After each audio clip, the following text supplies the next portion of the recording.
You have to learn to discipline and direct your mind, because otherwise your experience of life is going to be modified, because we tend to look at what's wrong more instead of what's right. So for you and I, when it comes to this idea of problems, just remember, no one is going to get by without experiencing extreme stress in their life. No one. I remember how I did business with some people for many years and thought they were my friends, and unfortunately I get a phone call one day from the CFO of that company saying, I'm leaving the company, and Tony, I have to tell you, your partners have been screwing you for 5 years. And they've given you false financials. Here's how they've done it. I can't, in good conscience, stay with the company knowing they did that to you, and I want to tell you about this. So long story short, I confronted these people. First I said, I'm sure you didn't do it deliberately. Please look it up and fix it. They dragged out because it's tens of millions of dollars. I finally had to sue them. It was one of the worst experiences I can remember ever happen. And yet, I grew from that at such different levels. And years later, I just forgave them, moved on.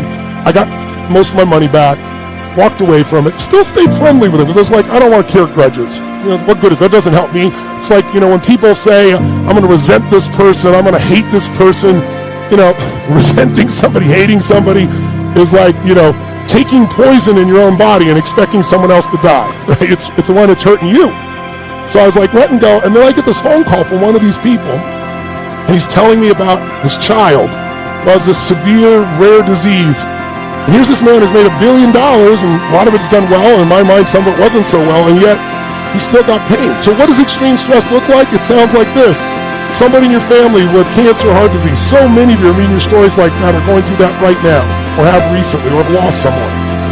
Because 1 out of 3 people get cancer, 1 or 2 die of heart disease, right? It's going to touch all of us at some stage. That's not being negative, just what is. Now, in your lifetime, people around you are going to experience stress. Someone's going to have a burglary, or horrifically, maybe if you're raped, or your home's going to burn down, or you're going to lose your job, or somebody you love is going to die, or move away, or separate. I'm surprised you showed up at this positive seminar this afternoon. But it's true, right? So the key is not stress. Here's the key. We got to learn to use our stress, not let stress use us. Just like technology. Learn how to use your stress, not let stress use you. And here's what extreme stress does if you can get through it. Like, I have a friend who was in Vietnam, and he was locked up for 7 years in North Vietnam in a communist prison. And they literally put him in isolation, he and so many other people, put him on a cell where the floor was like on an angle like this, chained his feet up here, and wouldn't let him go to the bathroom. So he'd pee, and the acid would run down his back and burn his skin off. They abused him in every way. 7 years. As you begin to develop and expand your skills and your talents and your vision of yourself, you will always be in control of your destiny. I want freedom. And for me, disciplining myself means more freedom.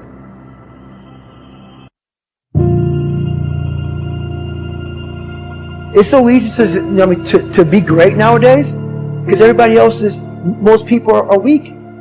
This is a softened generation. So if you have any mental toughness, any ability, if you have any fraction of self-discipline, the ability to not want to do it but still do it. People have a hard thing to understand. I hate to run. And what makes me so crazy, it doesn't anymore, is people go, well, why do you run if you hate it? What are you talking about? I don't want to take showers and eat either. I hate that too. That's life, man. It wasn't until I changed that mentality that I became somebody. I hated going to school, so guess what? I was dumb as. But if you can get through to doing things that you hate to do, on the other side is greatness. That's what people understand. By me running, I am callous in my mind. I'm not training for a race. I'm training for life. I'm training for the time when I get that 2 o'clock in the morning call that my mom is dead or something happens tragic in life. I don't fall apart. I'm training my mind and my body and my spirit so it's all one, so I can handle what life is going to throw at me. Because the life I've lived, it throws a whole bunch at you. And if you're not physically and mentally prepared for that, you're just going to crumble. And you're good for nobody. Being scared to fail won't do anything. In fact, When you love success and you start going for it, guess what happens? You're gonna fail. You're gonna fail 10 times, 100 times, maybe even 1,000 times. But that's okay. Failure isn't permanent. Falling isn't permanent. You get right back up and keep going. And this time, you're gonna be stronger, wiser, and you'll be more driven than ever. And for every 10 failures, you'll land one success. You have to love success so much that you're willing to fail 10 times before you can succeed once. That's how a winner does it. I want to explain the biggest myth that most people think leads them to success. And here's the myth. You might believe if you're scared to fail, you won't fail. Lies. Biggest myth ever. And I believed it. You see, I always thought that being scared to fail in life would literally keep me from failing. How much time do you have left? How much time do you have left? When you start thinking about that, we don't know. Most of us don't use the stuff that we have brought into the universe. Stop wasting valuable time. If you want something, you have got to be relentless. You've got to learn how to become resourceful. You've got to learn how to become creative. The power to hold on in spite of everything. The power to endure. This is the winner's quality. The hunger, the ability to face defeat again and again without giving up. This is a winner's quality. What this power is, I cannot say. All I know is that it exists, and it becomes available only when a man or a woman is in that state of mind in which he or she knows exactly what he or she wants and is fully determined not to quit until they find it. There's greatness in you, and you've got to learn how to tune out the critics outside and the critic inside. I'm going to harness my will, and I'm not going to let anything stop me. I deserve this.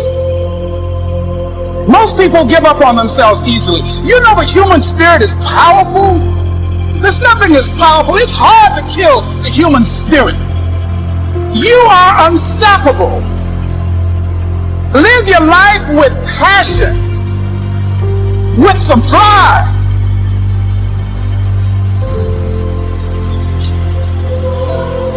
Most of us go through life with our brakes on, holding back. Decide that you're going to push yourself. You've got to focus on you. And as you convince you, as you sell yourself every day, you will begin to see a difference in the things that you're doing. Selling yourself on your ability to perform a job, to achieve a certain objective. Telling yourself every day, here I go again. And I got what it takes. This is my day, and nothing out here is going to stop me. I'm not going to sit here and tell you life is going to be Ron Howard happy days every day. It's not going to be that way. Matter of fact, it's probably going to be the opposite. You see, the enemy is going to throw everything he has in his toolbox at you. Now, he can't stop you.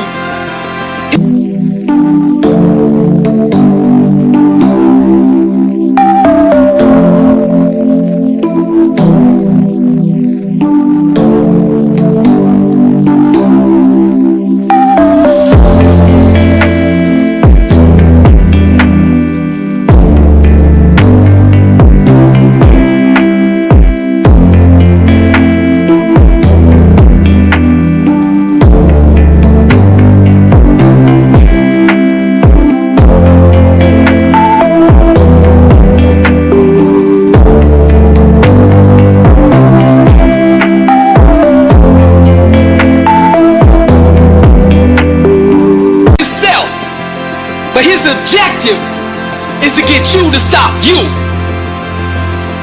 This This message is for the struggle, for all those going through trials and tribulations. Success, guys, a very, very lonely road, man. Along that road, you're not gonna see too many friends. You see your shadow most often. You gotta trust in the heart of hearts. Decide what dream you believe in is worth the cause of winning the fight. No one can beat me because I don't give up. I'm relentless. You might knock me down, but I never stay down. It's time to rise. Rise up to your potential. Rise up past your limitations.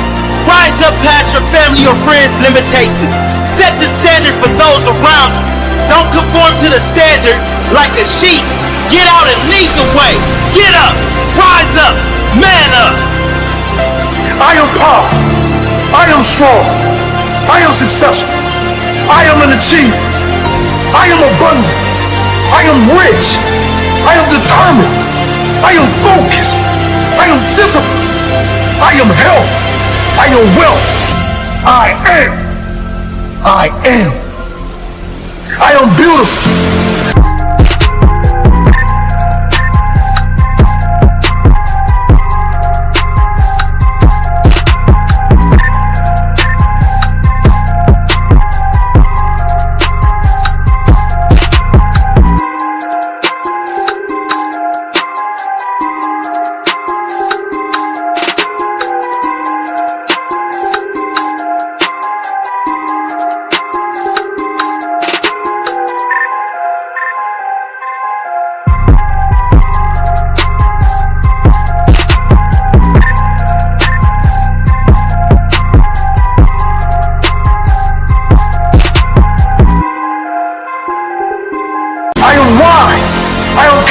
Anything.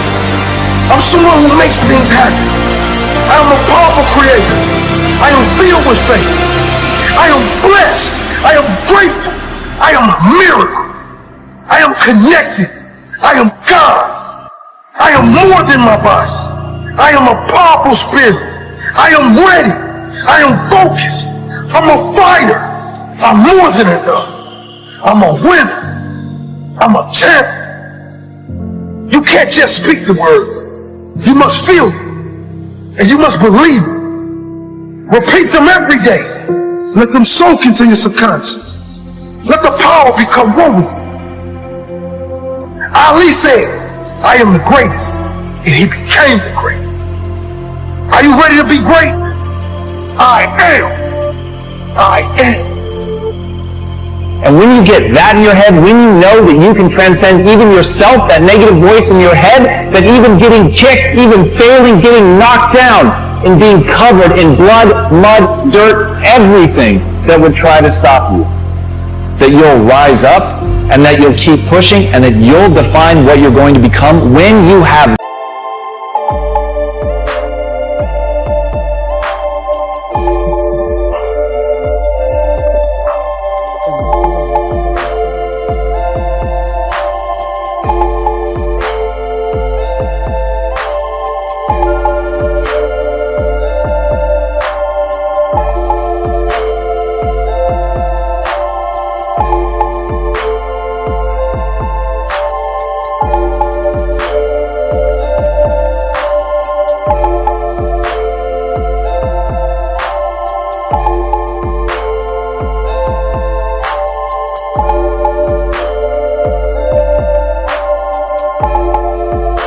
that in your mind, then you become unstoppable. Then you are the caterpillar that becomes the butterfly. But you have to be willing to take the knocks. You have to be willing to make the sacrifices.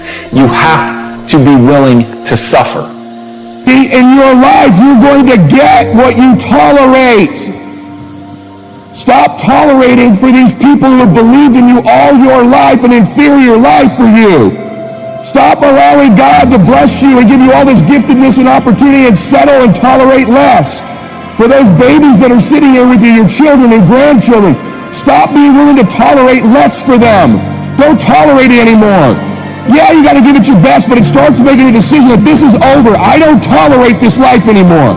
Pretty good's not good enough for my family. Pretty good's not good enough for my grandmother. Pretty good's not good enough for my grandpa, my parents, my future children. Pretty good ain't going to get it done for this family.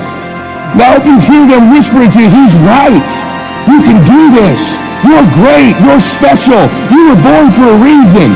I hope you can feel that. Life's going to give you ultimately what you'll fight for.